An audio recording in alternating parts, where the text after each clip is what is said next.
Kami po, Panginoon, ay humihingi ng tulong upang sa ganon ang tamang pagkaunawa at pagkakarinig ng iyong mga salita ay matanggap namin. Alam po namin na maliit na bagay lamang ito sa inyo, Panginoon, dahil kayo ay makapangyarihan sa lahat.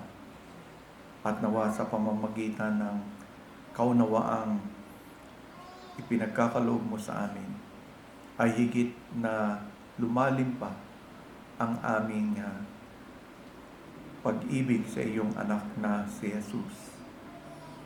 Dahil sa Kanya, kami ay nabuhay ng may kabanalan sa mundong ito at nais naming magpatuloy sa kabanalang yan hanggang sa pagkakawaksi ng kasalanan pagdating niya. Umaasa kami, Panginoon, na ang pagbubulay-bulayan namin bago kami mag-celebrate ng Lord's Supper ay magiging blessing sa bawat isa, sila man ay mga miyembro namin o hindi. Ito pong aming hinihiling sa inyo sa ngalan ni Jesus. Amen. Kung inyong iisiping mabuti, ang sentro ng tinatawag na biblical revelation na ipinagkaloob sa atin ay may kilalaman at nakatuon sa naging kamatayan ni Jesus upon the cross. If it is properly interpreted and significantly responded. Kasi anumang pag-usad ng history, alam po natin yung mga ipinampanganak araw-araw sa mundong ito, hanggang matapos ang mundong ito, ay kinakailangan nila si Kristo. Kaya nga sinasabi natin that the death of Jesus Christ is the central issue sa buhay dito sa mundo. Yung cross po, yung biblically defined significance ng cross, kailangan pa rin ipahayag ng mga tao ng Diyos. Saan mang dako, anumang lengguwahe, yan ay dapat na maging sentro pa rin ng gawain, hindi lamang ng iglesia, kung hindi ng mga miyembro, kung sila'y bigyan ng pagkakataon ng Diyos, lalong-lalo na sa mga lugar na wala pang mga local churches o hindi pa nakakarating doon ang mga itinataguyod na magiging sentro ng pagpapahayag ng Panginoon sa mga dakong iyon. All of our doctrines, all of our Christian duties, even our privileges, even yung motives natin sa ating buhay, even yung kasiyahan natin, yung hopes natin sa buhay na naririto, nakaangkla lahat doon sa ginawa ng Diyos sa krus para sa atin. Kaya nga sa New Testament, after all makumpleto ni Jesus, we are reminded even as Christians to have a day na i-remember at sariwain muli ito sa atin. There is that glory of Christ's victory sa mundong ito na napakahalagang hindi makalimutan ng mga mananampalataya at kanilang maisalin sa mga susunod na henerasyon. Ito pong pagliligtas o yung tinatawag ng iba na rescue mission ng isang iglesia, alam natin is centered on the cross of Christ. Kaya nga sa pagkakataon na ito bilang isang iglesia, ay muli natin sasariwain sa ating mga puso't isipan yung pong accomplishment ng kamatayan ni Jesus na sinet forth sa atin, lalong-lalo na sa bagong tipan, na malinaw para sa lahat ng nagbabasa nito. Bakit ba ito naging sentro at nananatiling sentro sa buhay dito sa mundo na ito habang may mga taong ipinapanganak, habang may mga taong hindi naririnig pa ang Ebanghelyo? Well, alam po natin is because of sin. Yun lang talaga yung issue. At sinasabi ng Bible na lahat ng tao ipinapanganak sa kasalanan. Una, alam natin, kailangang ma-address because yung sin na ito, ano ba yung mga pinuproduce? Ano ba yung lumalabas na issue sa sin na ito? Unang-una, alam po natin, sin produces guilt. That is the product of sin. It's a real guilt. It's a legal liability before God. At pag hindi na-resolve ito, ang mangyayari po, punishment on account of the sin of people. In Romans 3, verse 19, now we know that whatever the law says, it says to those who are under the law. May sinasabi yung law, that every mouth may be stopped and all the world may become guilty before God. The law cannot save anyone, pero through that law, magiging obvious sa lahat that all men are guilty before God. At dahil tayo'y tumatayong guilty, we are therefore legally answerable to the one who is true justice. Sino po yun? Ang ating Diyos. We need that guilt to be removed. In Hebrews 9:26, he then would have had to suffer often since the foundation of the world. But now, once at the end of the ages, he has appeared to put away. Napakaganda po, di ba? Sa tenga. To put away sin. Yun talaga yung kinakailangan. And how is it put away? By the sacrifice of himself. Kaya, di ba yung mga malalalim mag-isip yung ginagamit, sinasabi nila na itong crosswork ng Panginoon is designated as an expiatory sacrifice. No? Parehirapan ka dun sa mga terminology. No? Samantalang sasabihin mo lang, to remove sin and to put it away. Although, parang ang talino ng dating mo pag sabi, the expiatory. No?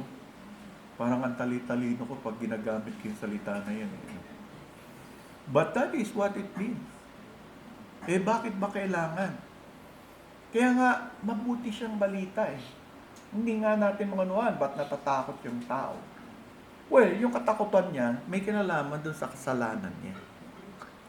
Pero kung kanyang uuriing mabuti yung sinasabi ng Ebanghelyo patungkol kay Kristo, yung crosswork na binabanggit is intended to remove sin and to put it away. It's not to cover it, but to put it away. Kasi kung kino-cover mo lang, parang kinakabahan ka pa rin, baka ma-expose. Pagka na-expose, you are legally answerable. Pero kung it has been put away, it has been removed, magkakaroon ka ng kapayapaan. Magkakaroon ka ng tinatawag na security. Pero pangalawa, hindi lang yun ang problema. Sin, meron na naman siyang ginagawa. It provokes, it calls for the wrath of God. Kaya nga pagka kayo ay nagkakasala, kahit kayo Kristiyano, kahit ako isang pastor, isang Kristiyano, whenever I sin, ang talagang ginagawa ng sin ko is to provoke God to be angry at me. Kaya nga, isa sa naging resulta ng work ni Jesus, yung tinatawag nating propitiation. Ibig sabihin, inaapis mo yung anger ng Lord. Pero pag nagkakasala ka, you are provoking the Lord to be angry. 'Di ba? Sa ating magulang din, children, yan talaga yung provokers ng anger. At dahil alam ng Lord na napoprovoke yung mga fathers at sila yung binigyan ng authority ng Lord primarily sa discipline ng alam ng Panginoon yung kahinaan natin. Kaya pinagsasabihan din tayo mga father. Do not exasperate your children. Kasi nga parang parating mainit ang ulo, parating nagagalit, parating naghihigpit. No? Imaginein mo ang Diyos. Sasabihin naman natin, we are provoked by sa bata? Hindi naman yung childishness nila. Normally, parang ako, napoprovoke ako sa mga anak ko nung bata sila sa isang bagay lang. Sin. Pag sin yung involved. Pero yung childishness nila, tinatawanan ko na lang. Ganun talaga bata. No? So, pero pag sin, wala. Hindi talaga pwede. Bakit? Even God Himself is provoked by sin. Kahit kanino yan makita sa mananampalataya man o hindi, isa lang yung disposition ng Panginoon pagdating sa kasalanan. Kaya nga, maaga pa lang sinasabi ni Paul, halimbawa sa Romans chapter 1 verse 18, the wrath of God is revealed from heaven. Pero yung wrath na yun, connected lang siya saan? All ungodliness and unrighteousness of men. So all ungodliness, itago mo man yan o hindi, you're talking about God. Kung sa akin, sa amin ni Pastor, kaya nyo itago. Walang masyadong consequences siguro. Sa inyong sarili lang. Maaari ba apektuhan yung oversight namin? Nadadaya nyo kami. Pero actually, hindi nyo kami nadadaya. Dinadaya mo yung sarili mo. Because ang real head ng church, si Christ. And Christ sees, and Christ knows, Christ is able to hear. And there is nothing that one can hide. And we provoke even the one who saved us sa bagay na yun. Remember, Christ is designated as the final judge. Sa Kanya na ngayon yun, hindi na nasa Ama. Hindi lang siya judge pagdating doon sa final day. Because of His victory, the judgment was already given to Him. And then here we are. We are provoking Him to judge us. But He came to save us. He gave His life to save you, to save me. And yet, you will continue in sin. Kasi nadadaya ka ng diablo because grace abounds. You continue. Not understanding, you are provoking no less than the one who gave His life for you. Kasi yung disposisyon ng ating Diyos hindi nagbabago pagdating sa kasalanan. Kaya lang hindi lumalatay sa atin yon because Christ nailatay niya sa Kanya. Ang hirap naman nun, no? Diba? Naparusahan ka, kung imagine mo yung sarili mo, lahat ng kaparusahan ako tumanggap, hindi naman ako yung nagkasala. And yet, alam mo yung ginawa ko para sa iyo, pero ikaw, gumagawa ka ng kasalanan laban sa akin. Hindi laban sa ibang tao, laban sa akin. Kaya nga, si David, nung na-realize niya, sin is against God. Hindi lang siya, nung iniisip niya laban kay Bathsheba, laban kay Uriah, nakakapag-isip siya ng palusot at dahilan. Hindi, sundalo yun. May gera eh. Na-disgrasya ka. Lahat naman ng mga commander, di ba, may nilalagay sa unahan. May nalagay siya sa unahan. Pero kung magaling siya, hindi naman siya napatay. Hindi naman ako yun. Kasi marami ka masasabing dahilan. Pero sa Diyos, if it is a sin, na-realize mo, sin is against God foremost. Kaya yun ang nangyari kay David. Nung finally, na-recognize niya, you're not just sinning against this, you have sinned against God. The one who made you king. The one who has blessed your kingship. The one who has provided lavishly. Di ba? Si David, shepherd lang yan eh. Siya ba yung susunod? Kay Saul? Hindi, kaya nga si Saul yung anak niya eh. Ganon ang kahirian eh. Yung anak mo, kaya nga kahit magkapatid tayo, ikaw yung naging hari. Kuya kita, kunyari, Kuya Ranji. Nag-asawa siya, nagkaanak siya. Hindi ako yung tagapagmana na eh. Kahit magkapatid kami kung may mangyari sa kanya. Yung anak niya. Wala naman sa ganun si David eh. And yet, sa kanya binigay ng Diyos yung paghahari. At hindi lang ibinigay. Lavishly, pinabahid ng Lord. Binigyan siya ng faithful men. Ilan lang yun. At habang nandun ng Panginoon, no one can touch the faithful men that served David. No one. No army. No great soldiers can defeat them. Hindi naman libo-libong masyado yung army ni David. No? It's his great men. Kaya nga, anong ginawa ng Diyos sa failure ni David? Yung mga great men niya, nakita lahat ng pinagagawa niya na nagpalambot sa kanila ng hina at sila nagkagulo pa. Kaya nakakalungkot talaga. Pero tayo, iniisip natin, ito'y laban sa Panginoon. In Ephesians 2 verse 3, among whom also, sinasabi diyan, we are all once conducted ourselves in the lust of the flesh, fulfilling the desires of the flesh and of the mind, and were by nature children of wrath, just as the others. Alam niyo, application niya, simple lang eh.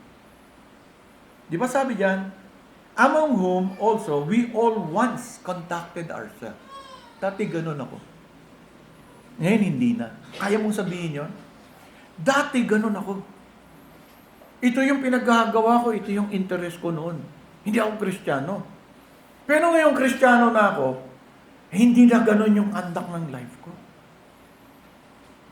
Kung tatanungin ka ngayon, kaya mong sabihin nang may kalinawan sa puso mo, sa konsensya mo, maaaring natitisod-tisod ka, pero you are not anymore conducting your life that way. Kaya mong sabihin, katulad ng sinabi ni Pablo, dati, I once conducted myself in the lust of my flesh, fulfilling the desires of my flesh, the desires of my mind. And I belong to those who are called the children of wrath. But now, hindi na. Di mo makikita sa akin yon. Kaya nga, yung pinag-aaralan natin, many who will call Him Lord, Lord. Bakit sila hindi makakapasok? Kasi pagtayo, hindi kayang suportahan nung buhay nila, yung pagtawag nilang Lord, Lord.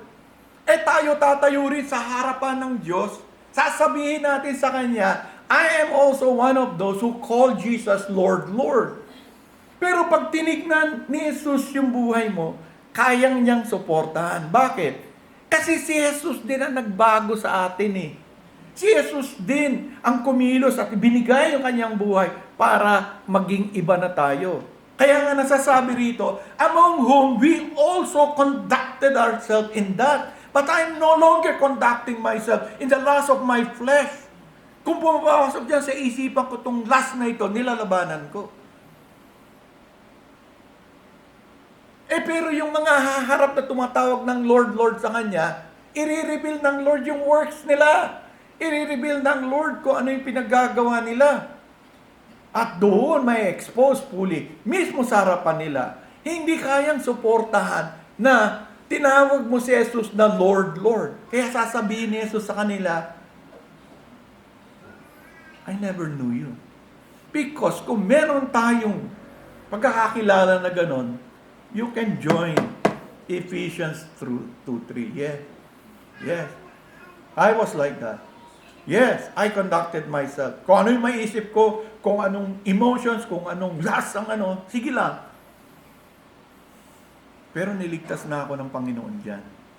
Niligtas niya na ako dyan. Kaya nga, yung joy natin pag inisip mo rin yun, pupunta ka sa 1 John 4:10. Ano bang sinabi doon?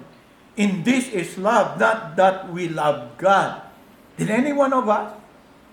Lovers of God? No. Sasabihin natin, in this is love, not that we love God, but that He loved us and sent His Son to be the propitiation for our sins. And because of that, yung wrath ng God na-appease. Diba? Nandun yung joy mo, nandun. Kahit nahihiya ka sa Panginoon, hiyang-hiya ka dahil yun na naman nagawa mo. Kung parang sa'yo, wala lang, once saved, always saved. Ewan ko kung saan ka pagdating doon sa judgment day. Diba? Sino bang haharap doon? Yung nagkiklaim na si Jesus Lord niya. Kaya kung kiniklaim nyo Jesus is your Lord, haharap ka doon. And He will judge your works. Because your work, kaya nga sabi ni James, diba? No? I will show you my faith in God, in Jesus Christ, by my works. Kung yung works mo, kaya nga sabi ni Christ doon sa judgment na yun, you evildoers. You see, nakakonect doon. Yung dinedemonstrate ng life na, whether hidden yun, whether secret, it's not having religion that will save you. It's not going to church that will save you. It's not your giving that will save you. Hindi.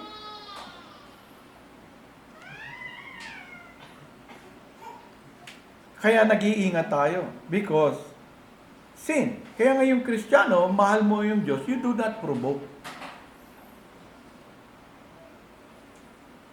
Mahal natin ang anak natin, sabi, do not provoke your children to wrath. You fathers. Kasi, pero yung Diyos, hindi siya yung magpo-provoke sa atin. Tayo yun. Magpo-provoke sa Kanya because God is holy. There is no sign of weakness in that holiness. There is no hole in God in that holiness. Wala. Kahit ano gawin niya, kahit na anong pagpapasyang gawin niya, kahit anong evaluation niya, wala pong butas yun. There is no hole in God's holiness. Sa atin marami. Sa pastor marami, kaya nga pwedeng sabihin mo, masyado ka naman maigpit, pastor, ganyan ka rin. Di ka ba ganyan nung bata ka? Nung younger Christian day mo? Perfect ka ba? Kaya nga minsan kung medyo piloso pa kang sumagot at gina-justify mo yung sin, marami naman kayo matuturong mali. Tama ba? Di ba? Marami naman Hindi naman ako nakatayo dito na sinasabi ko sa inyo, wala akong mali, wala akong kahinaan, walang pagkukulang. Although may mga lumabas sa TV na hindi na daw sila nagkakasala ever since. True. Kahit na nga unbeliever di ba, natatawa.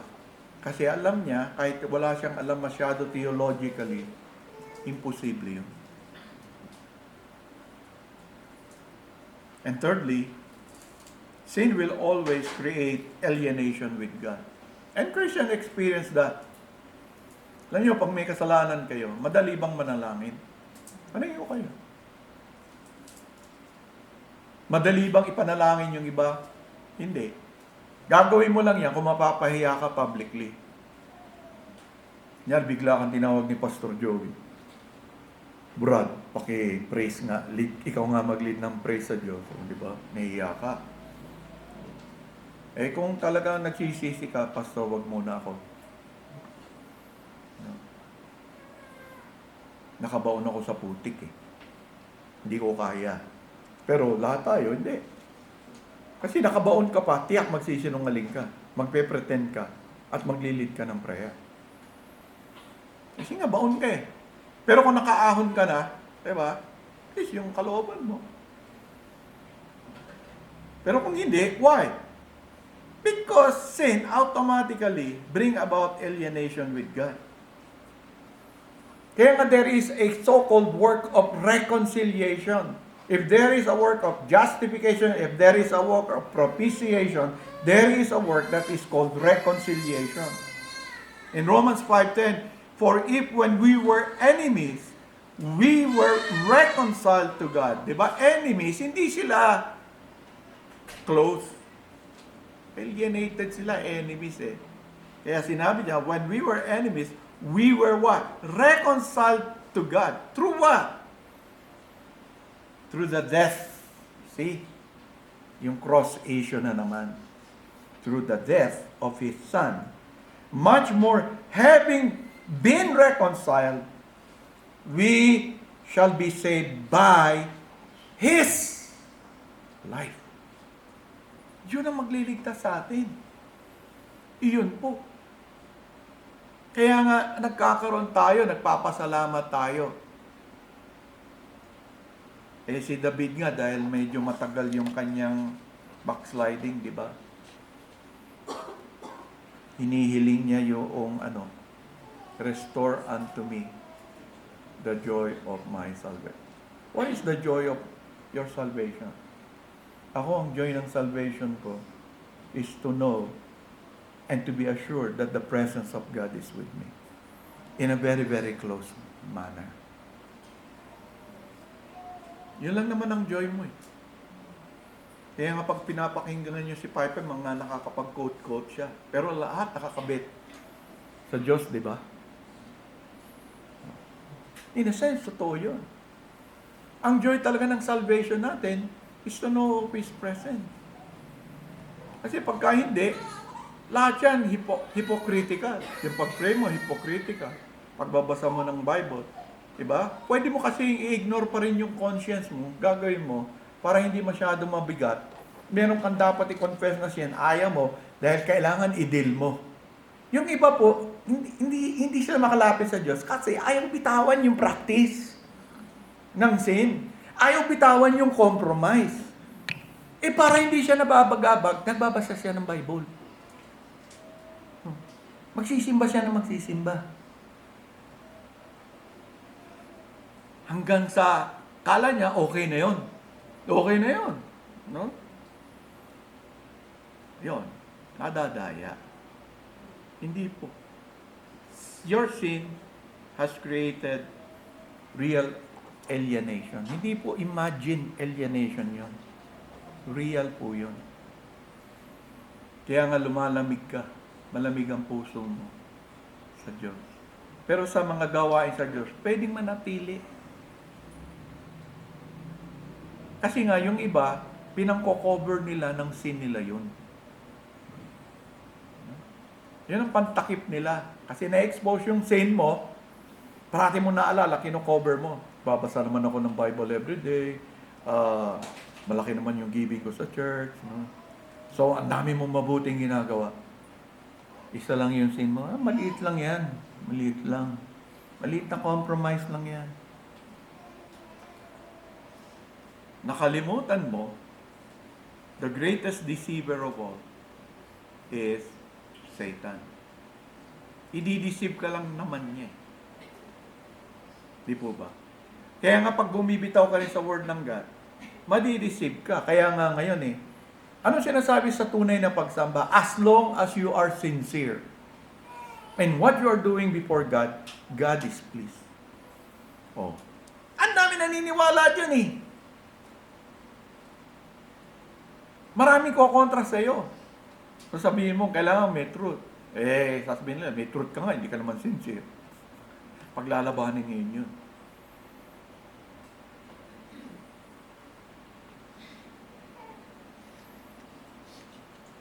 dadayain ng mga Kristiyano pagdating sa presence ng Panginoon. Yung ano yun? Ang presence ng Panginoon is defined by what you will feel during a religious activity. Yari, worship ka. Parang feel mo. No? Talagang ano, no? Yun, sabi nila, automatic may presence ng Diyos. What? Di ba? Change moves our heart. Change moves everything. Di ba? Nagpa-practice sila kanina doon. Ang ganda ng, you can easily be moved. Maganda yung boses. Maganda. No? Noon, tingin ko kay Joel, bass lang ang tinutugtog. Tapos nakikita ko marunong siya mag-ganon-ganon. Na-enjoy ko yan. Binibiro ko nga sila, wala bang ano dyan. No? Wag na lang. So, ibig ko sabihin, things can easily misguide us, even spiritually. Kaya dapat, nag-i-stick ka talaga. At tandaan nyo, it is not the greatest doctrines na pinagmamalaki ng iba. Mapupuna mo, yung mga bagay na, alam mo, ang problema natin, di ba parati ko sinasabi, the problem of Christians is not the things that they cannot understand from the teaching of God's Word. Kasi meron naman talagang mabibigat. It is what you have understood. Yun ang problema. Alam mo pero hindi mo ginagawa. Hindi ka faithful doon. Yun yung problema. Hindi natin problema yung mga great doctrines dyan. Paubahaya mo yan dyan sa mga theologian. No? Kung hindi rin maayos yung mga theologian nila, sila yung nagdadagdag ng kaguluhan. Kaya nga gumulo Ba't ba gumulo? Sino ba nang gugulo? Yung mga simpleng Kristiyano? Hindi naman Hindi ba yung mga Kristiyano kulang sa kaalaman? Hindi rin naman Yung nagsasabi matatalino sila. May mas matalino. Mas matalino ako sa iyo. Hyper-Calvinist ako. Calvinist ka lang Mas mataas ako. Oh. Yung biruan namin, kunyari si pastor ganito, di ba? Hyper-Calvinist, isa Calvinist, no? Ikaw, ano ka? Ay, hindi mo nga alam. Meron mga amillennials, post-mill. Yung sa atin, pro-mill kami. Matanda na Anong pro-mill? Bago ba yan? Yun ang iniinom namin para lumakas. Nagbibiruan na lang Pero kung isipin natin mabuti, ano ba yung problema natin sa harapan ng Diyos? Is it because we have not understood the great doctrines, yung mga mabibigat, yung mga sola-sola na yan? Tapos yung iba nagsusulat, ginagamitan pa ng mga Latin na, ano kaya ibig sabihin itong mga mga gano'n, ano? Hindi naman yun ang problema na hindi natin kaya silang understand Ang problema natin, yung mga bagay na ginawang napakalinaw ng Panginoon natin para tulungan tayo sa buhay ng kabanalan. Pero ang problema, ayaw natin gawin. Tinatago natin, inililihim natin, nagpapadaya tayo sa diablo. The more you keep it, the more tumitindi yung problema mo. Lulubog ka. Diba? Parang butas ng yan. You try, nasira yung boat mo. Hindi ka naman marunong kung ano-anong pinantatakip mo. But the water keeps on coming in. You can make it slow, but it's still coming in until such time nandun na sa dulo ng boat mo yung tubig. Or yung sinasabi ng iba, hanggang ilong ko na lang, pastor, ang nakalutang. Ganun na yung Christian life ko. Buhay pa naman, pero yung compromises niya, yung sin niya dahil ang tigas ang ulo, nakalitaw na lang sa buhay niya yung butas ng ilong niya.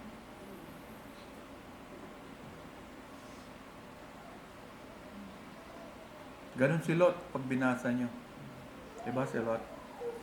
Kung hindi sinabi talaga sa New Testament, kahit anong basa ko sa Old Testament, ang tingin ko sa kanya hindi Christian. Binago lang ng Lord yung may na-encounter akong first na believer siya.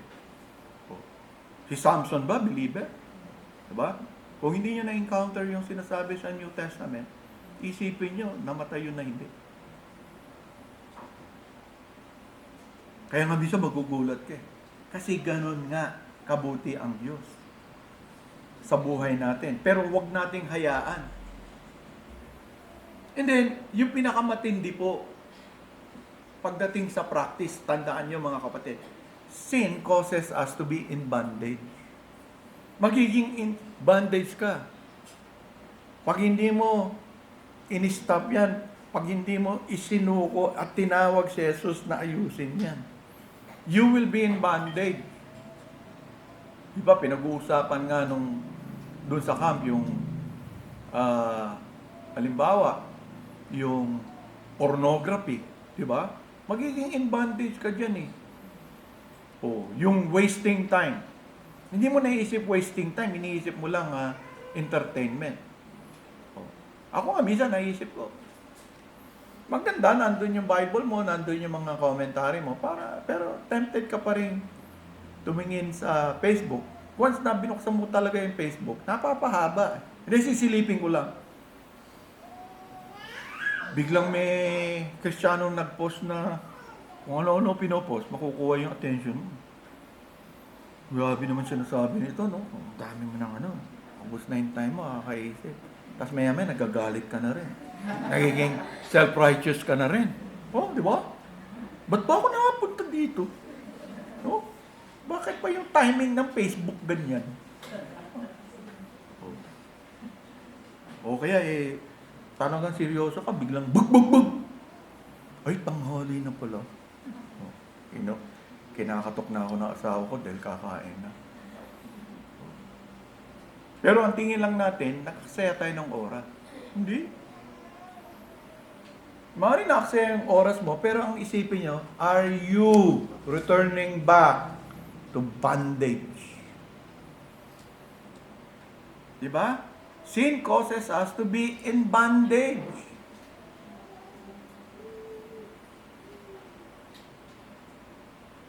At yan ay mabigat na kalaban.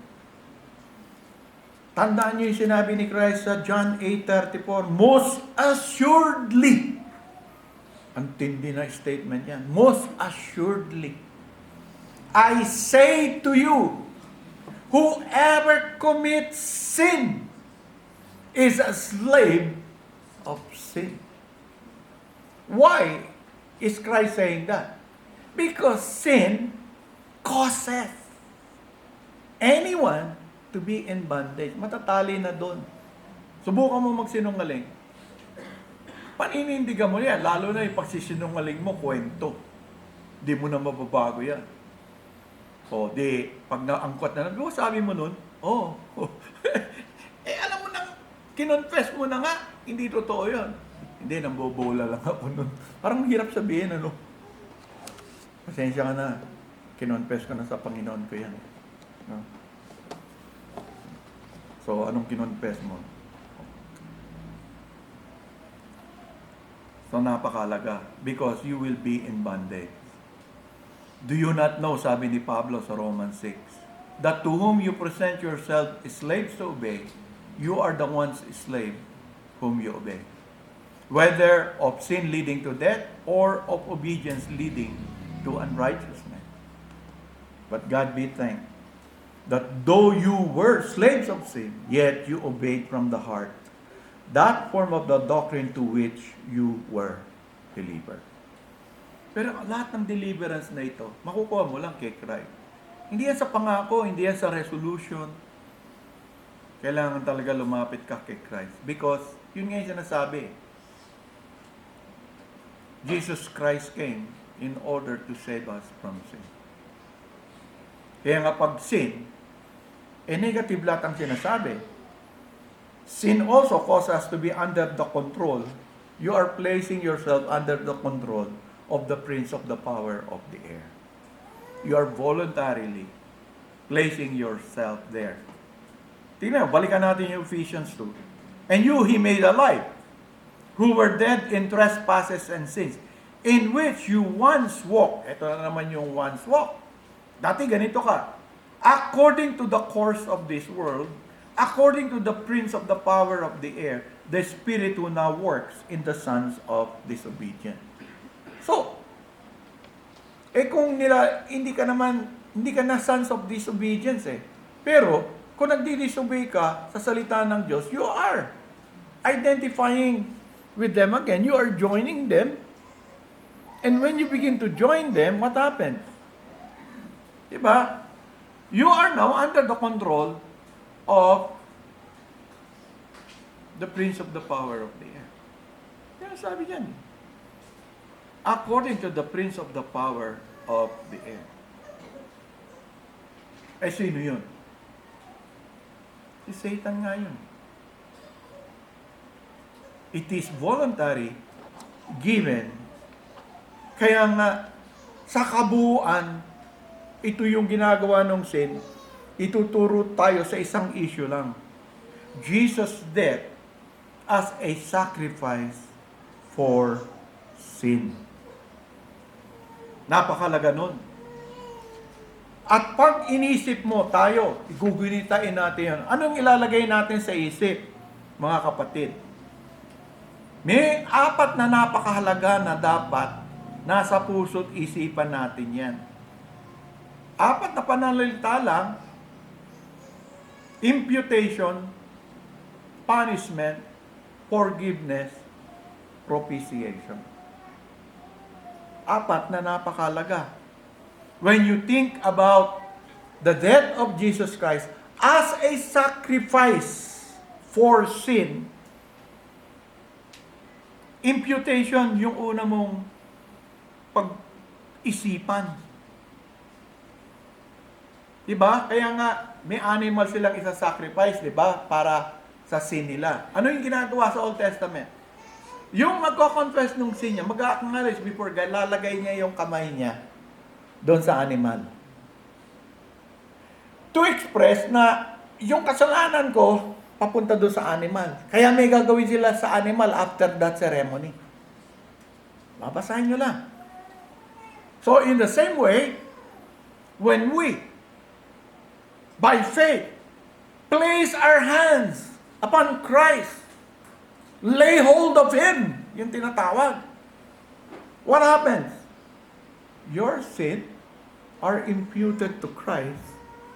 Si Christ walang kasalanan, yung righteousness niya imputed sa'yo. Yung cross, yung sacrifice ni Christ, ang nag-cost nun. Nakukuha niyo? Diba? Kaya nga pag nananalangin tayo, iniisip natin, we thank the Lord for that. No? As they lay hands on the animal, and as they lay confessing their sins over that animal, ganun po yung nangyayari. Kaya nga, it is supposed to be a picture that as his hand is on the animal, it was as if his sins, that he is confessing. Kung ano yung kino-confess mong sin? I confess before you, my God, this sin. Lahat na kino-confess mong isa-isa, pag-confess mo, ilalagay doon, mapupunta doon. But you have still to confess your sin. Even in the Old Testament. Man's sins were placed upon the animal. Kung isipin mo, the animal has done nothing wrong. But the animal is taken as if all man's sins were upon it, and the punishment for that sin will be placed on that animal.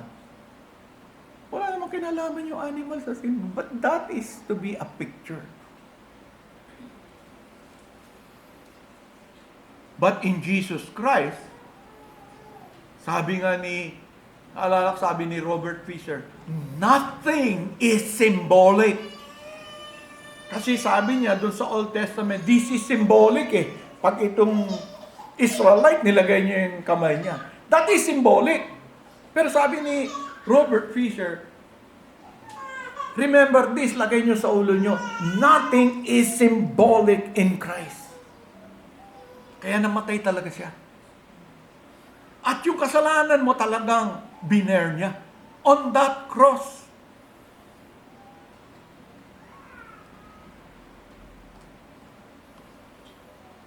We may not fully comprehend, parang, di ba, kahit anong aral ko sa imputation na yan, nahihirapan ako. Paano ba, yun? Paano nagaganon? Dahil lang doon. But that is the teaching of Scriptures. And that is the way Jesus Christ's death on the cross. When you think about Jesus' death as a sacrifice of sin, yun. Anong nangyari? He bore our sins in His own body upon the tree. Di ba yan ang words ng OT? Bearing upon the tree. Sa atin, on the cross. Paano yun napunta? Paano Di ba? Yung being associated with sinners, ang dami sinasabi ng Bible, ang hirap unawain. Pero in a sense, there is something that you can catch. And that is the simple language that there on that cross, Jesus Christ bore your sins. And ang ibig sabihin yun, yung punishment sa sin, siya yung magtitake.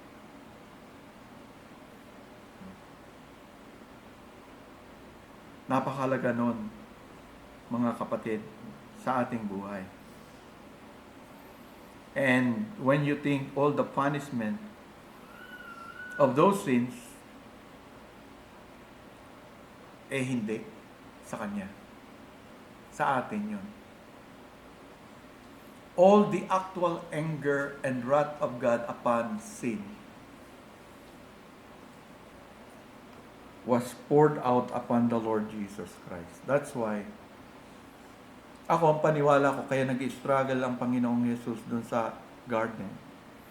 Because He knew He will be separated. He will experience being separated from God. Yun yung, kasi makikita mo lahat ng statement ng Panginoon, yung relationship niya sa Father.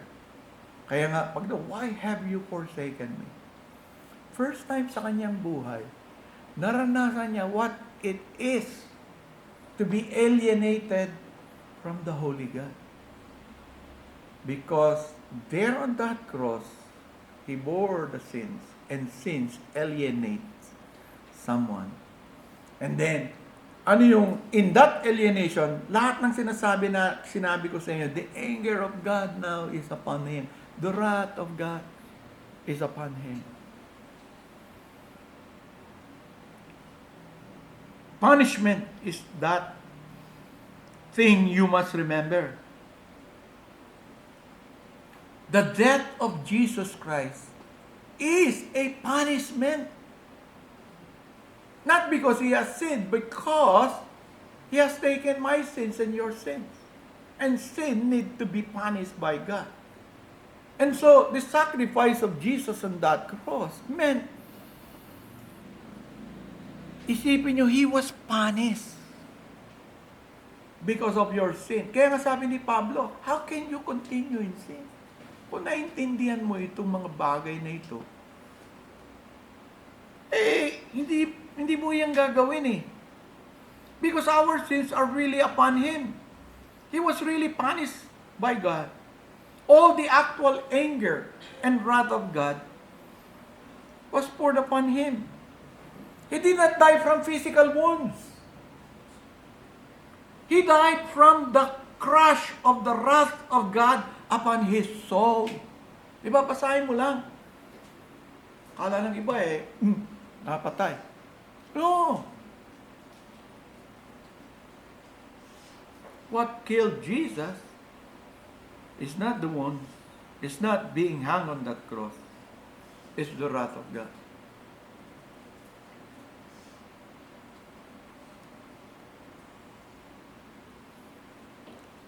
That is why, ang purpose, bakit pinapaliwanag sa atin to, para tayo mga Kristiyano would have some sense of how offensive your sin is, and my sin is, and our sin is, laban sa Diyos. Even though we are now Christians, it's still very offensive.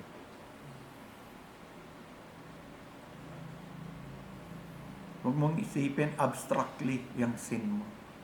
It's a real offense. Because there was someone who really died. And there is someone who really was punished because of your sin.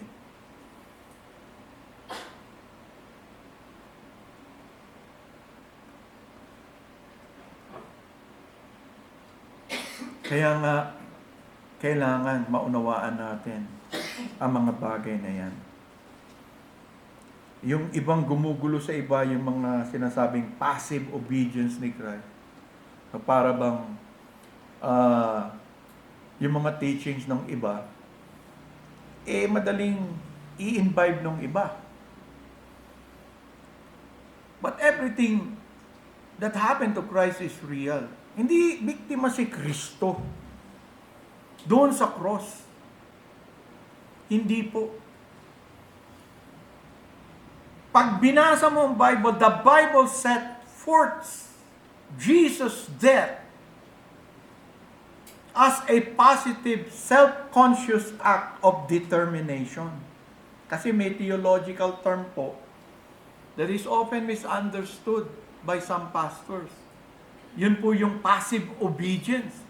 Some misunderstand the term as if Jesus was a victim who was swept up or taken down by wicked men in the decrees of God and somehow forced upon the cross.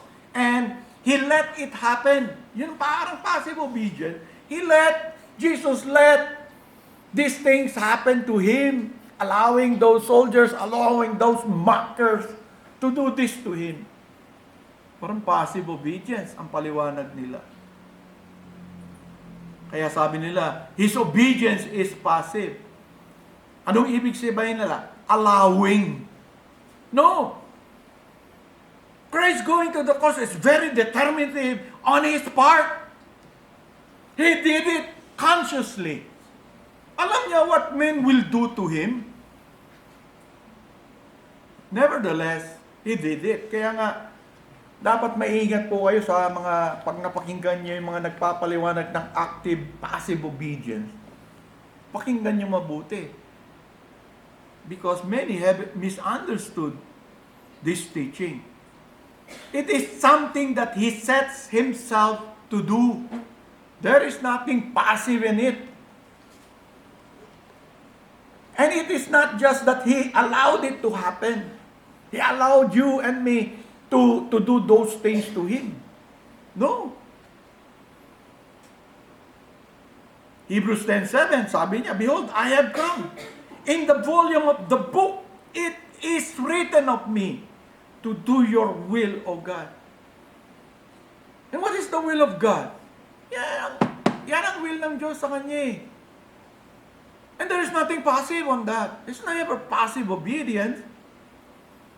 In Hebrews 9:14, how much more shall the blood of Christ, who through the eternal Spirit offered Himself without spot to God, cleanse your conscience from dead works to serve the living God. In-offer niya consciously, willfully.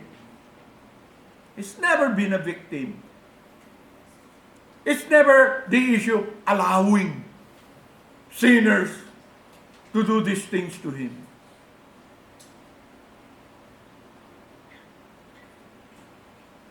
Kaya nga hanggang ngayon, magmula dun sa cross na yun, He ever lived to make intercession for us. The intercession began when Jesus Christ came down. The intercession already began. Kaya nga, sinabi doon, He shall be called Jesus, for He will save His people.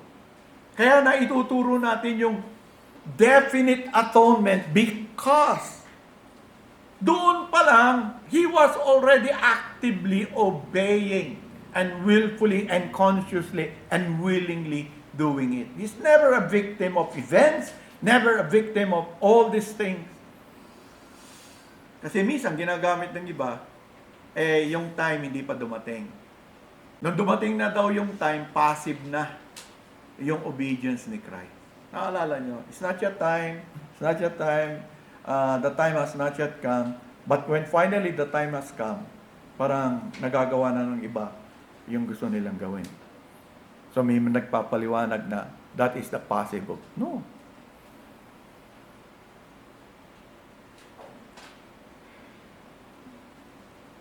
His death on the cross is an act of obedience for righteousness.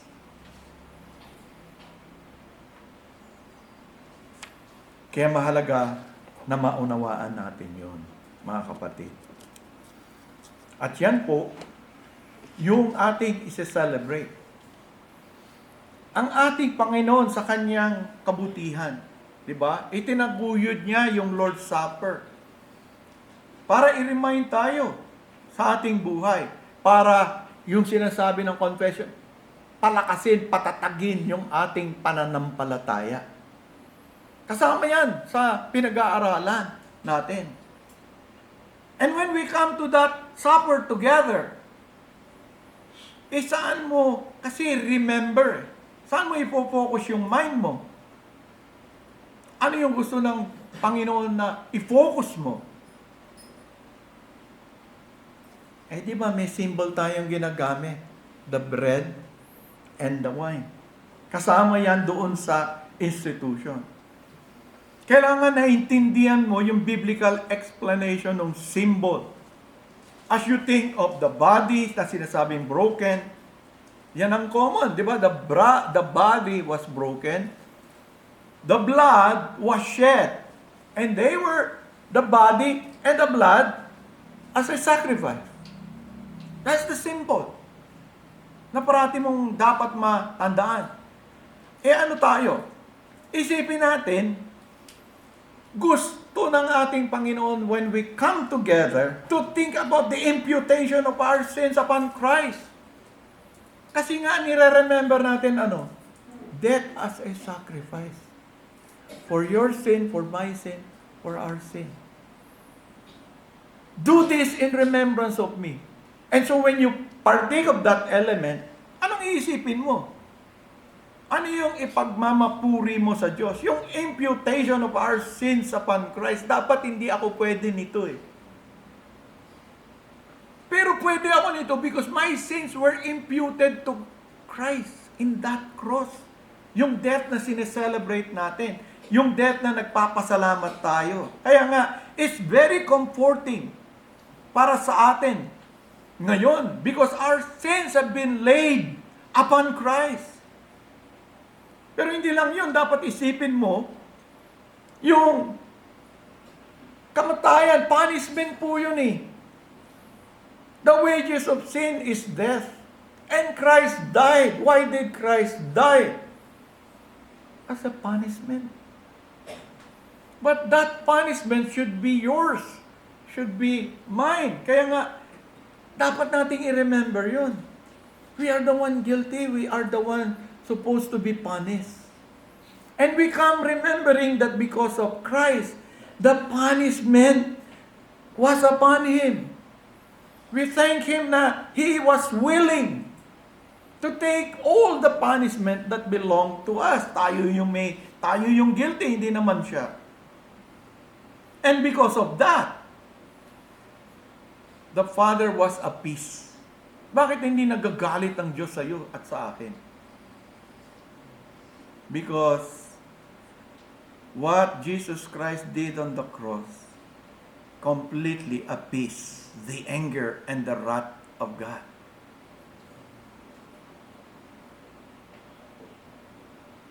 The Father is pleased. And His obedience hanggang mapulfill niya yung mission niya was given to us.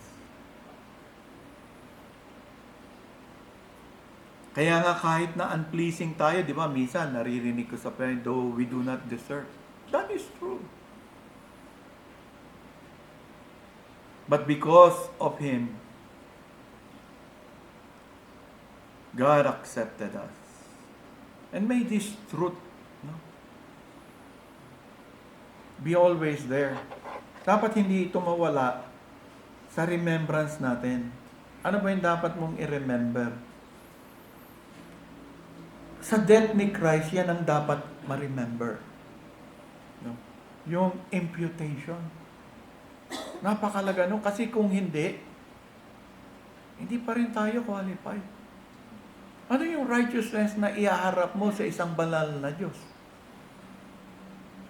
Diba, sinasabi nga natin, the righteousness of Christ. Doon tayo nakasandig. Yun yung pinaniniwalaan natin. Kaya nakakalapit tayo na we believe we would not be consumed by the holiness of God in His anger because na-appease. Ano nakapag-appease doon? When Jesus Christ shed His blood on the cross. It was. The punishment was there and everything else. And I hope and pray na itong truth na to na nire-represent sa Lord's Supper will stabilize you in your battle against sin. Every one of us is battling sin, remaining sin, the sin that easily we are entangled sa buhay natin. Pinakinggan ko nga si Hendrix although hindi ko pa napag-isipan mabuti, sabi ni Hendrix, naniniwala siya na may mga expression ng sin na related sa genetics natin. Pero it's still sin. Sa akin, genetics, ano ba yan? No? Pero, ang sinasabi niya ganun. No? Na may mga expression daw na sin, very peculiar doon sa mga tao because of his connection sa sin ng family niya, sa buhay ng family niya, na nag-i-struggle siya hanggang sa ano. So, kayo na lang umunawa. Hindi ko pa pinag-isipang mabuti. Narinig ko sa kanya na first time ko lang narinig. So, but sinabi niya, nevertheless, it is your sin. You cannot blame that to your parang fathers, no? But, isipin natin, kaya tayo nakakasabi, sana naunawaan nyo mga kapatid kung nananalangin kayo na yung sinasabi nyo na I don't deserve it, no? And yet, it was God. Dapat yung heart mo very nakaputuon kay Jesus. Because Jesus Christ, the death on the cross, ito yung ginawa sa atin. We have other benefits, but when you think about Christ on the cross, dying as a sacrifice, dapat itong binanggit ko hindi mawala sa puso at isipan ng bawat isa. God has given everything for your salvation. If you're not still saved today, wala nang pwedeng idagdag ang Diyos doon. Wala nang pwedeng baguhin ang Diyos doon. Ikaw ang dapat magbago. Ikaw ang dapat tumanggap kung ano yung ipinagkakaloob niya. Dahil yung ipinagkakaloob niya, hindi ka nga deserving dun. Pero, willing ang Panginoon ipagkaloob yung kaligtasan na yun. Dahil sa ginawa ng kanyang bugtong na anak na si Jesus. And may God use this to stabilize you who are struggling, continually batting. Tuloy pa rin po ang pakikibaka laban sa kasalanan. Do not give in. Christ doesn't deserve such behavior from the people He saved. And for you who remain unsaved, uncommitted, where will you commit yourself? Ano yung hinihintay nyo? Parati ko sinasabi, anong hinihintay nyo kung lahat binigay na ng Diyos sa inyo? Inoffer na ng Diyos. Ano pang hinihintay mo? Ang hinihintay mo, alam mo kung ano? Ang kaparusahan ng Diyos. Because if you won't reject, or if you will not receive the gospel that we preach, you are actually rejecting Christ. Hindi mo lang flatly sinasabi, but your behavior is rejecting the only one who can save you. And if you continue in that direction of your life, I will tell you the wrath of God will destroy you. No one can stand under the angry disposition of God. You will be punished forever and ever. At habang hindi pa huli ang panahon, ang Diyos ay nagbibigay pa rin ng tawag sa inyo. I pray na tutugon kayo sa tawag. Believe in Christ. At nakikita nyo naman sa Bible, this is not a doctrine invented by this church. You only have to read your Bible. I'm not saying to you, join this church and you will be saved. No. The Bible says, believe on Him. And if you do so, He will save you. And He will give you everlasting life. Tayo po ay manalangin. Marami pong salamat muli, Panginoon, sa inyong ebanghelyo. Marami pong salamat sa inyong patuloy na pagbibigay ng kapatawaran sa amin. And many times, we are so ashamed before you, Lord Jesus, that we can easily be overtaken by our remaining sin. Sometimes, Lord, parang ayaw na naming labanan. Sometimes, Lord, we feel na hanggang dito na lang kami. Sometimes, we think, Panginoon, na hindi na talaga ito mababago. At when we begin to think on that, Lord, isa lang ang very obvious. We're not looking at you. We're only looking at ourselves. And what can we get looking at ourselves? None. Because all is in you, especially when it comes to the issue of sin and dealing with our remaining sins. Help us, Lord, and may each one of us remember why Christ died on the cross, what it is meant for, what is the significance of His death as a sacrifice. And help us, Lord, in battling remaining sin sa aming buhay, sin that we said that easily entangles us, or as Pastor Hendrik says, sins that are genetically nearer to some of us because of our family, whether that's true or not.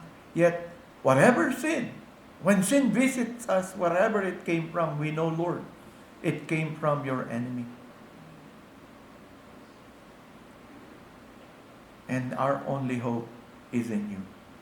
And thank you, Lord, for commanding us to have a gathering like this, that we may remember that the true solution for our sin is in Christ. Especially when Christ went to that cross and offered Himself as a sacrifice for our sins. And so as we partake of this bread and wine, Lord, help us and enable us to treat this truth as a reality, because Christ is real. And what Christ did on that cross is real. And what He is offering is real. Be with us now, Father, as we celebrate the Lord's Supper. In Jesus Christ's name. Amen.